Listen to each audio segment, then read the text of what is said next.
Welcome everyone to another beautiful South Florida day in the shadow of the now great Stonewall Library and Archives.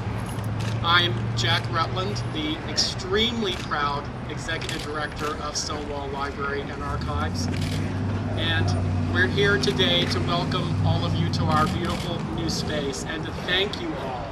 I see so many faces out there, people I need to go up and personally thank for allowing us to achieve the vision for this glorious new space you're about to look at. I first want to thank our splendid new neighbors here, ArtServe and the Broward Public Library.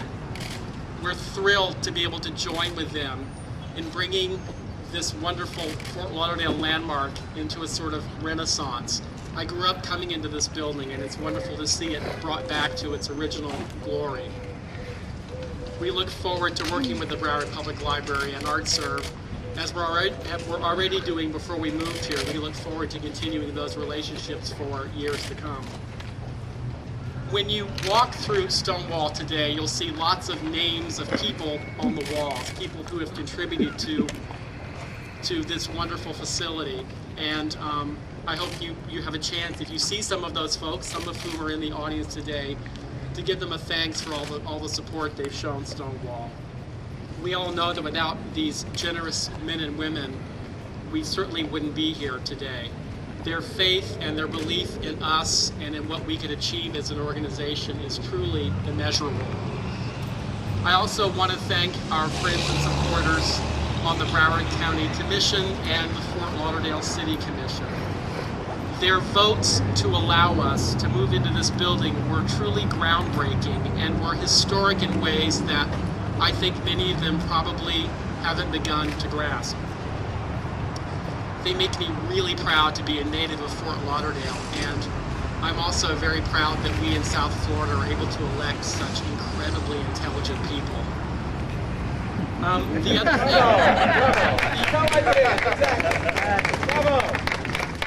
other thing I hope you'll do today as you walk through our new building is to remember the names of those people, many unwritten, many unknown, many forgotten, who helped bring us here today. Stonewall is a national organization dedicated to the preservation and presentation of gay and lesbian history and culture. We're housed in a county city facility. Try to imagine me standing here just 20 years ago saying that to all of you. And 20 years in history is about 5 minutes. We arrived today here on the shoulders of giants, and we're washed here on this beautiful shore by wave after wave of hard-won achievement and sheer perseverance. It's the stories of those brave men and women that we exist here to tell to all of you and to the world.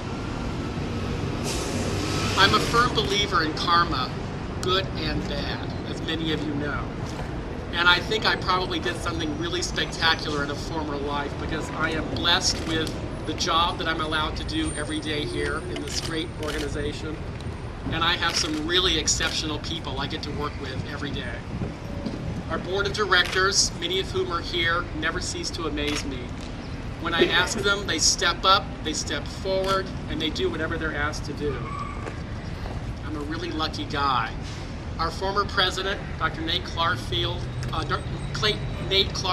is here today, and he put his heart and soul into Stonewall. And without those conversations he was having all those years ago to get us into a beautiful new space, we would not be here today. Our current president took the final part of the project, carried us over the finish line, and without him, we really, truly would not be celebrating with all of you today. I only wish for all of you a colleague, a friend, and a boss as singularly special as Stonewall's board president, Chuck Williams. I believe in my lifetime that gays were drug into dark corners and beaten to a pulp in the college I went to. And yet I stand here today as my friends and family, particularly my brothers, would say, you couldn't be any more out than you are. We talk a lot about the gay and lesbian community, and the gay and lesbian community certainly gave us the incentive and the inertia to start this project. but without the gay-straight alliances that we formed, we wouldn't be here today. As Jack alluded to, our neighbors couldn't be more special and encouraging with ArtServe and the Broward County Libraries to allow us to carve out part of their real estate and make a home. When people talk about the gay agenda, I'll summarize it for you. I'm not a politician. The gay agenda is simple.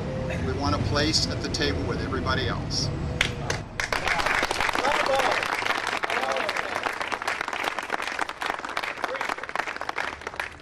I knew I'd get an amen from you.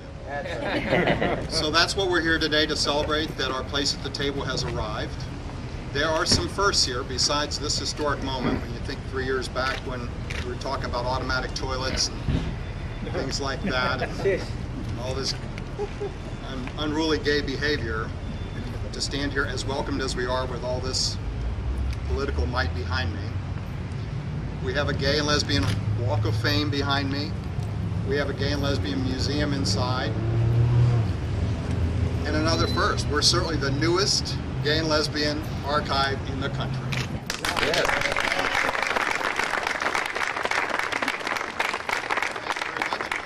I'll give you back my favorite executive director.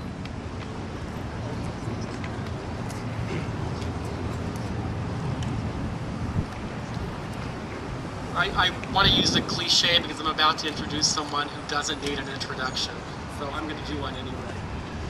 As the cultural nexus for the gay and lesbian community here in Fort Lauderdale, we join hands with so many of our brothers and sisters here in so many ways, and all our lives touch each other's lives, and we're enormously proud of the role that the BSO plays in our community. We have a lot of friends there, and I know when we need something, they're the people I call. We're really thrilled and delighted today to have with us Sheriff Al Lamberti.